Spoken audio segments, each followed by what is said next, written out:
Hello everyone, in this video we will learn how to clear Google search history. So let's start.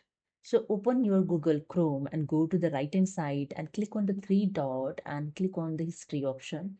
Then click on the history, and here you can see the today history. Go to the left hand side and click on the third option, delete browsing data, and you can see the one dialog box is open, delete browsing data. Time range last hour. Just click on this drop down arrow. If you want to clear the search history last 24 hours, you just select it to last 24 hours. Last 7 days and last 4 weeks, you can select it, and all times option also available.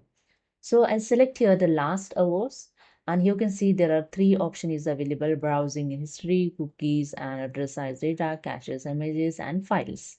Okay, you can select accordingly. I want to delete all the three of last hour data. Okay, click on the delete data option, and that's it. Your last hour data is clear. Okay, so this is the way you can clear the Google search history in Google Chrome. Hope you understood. If you like these, please subscribe. Thank you so much.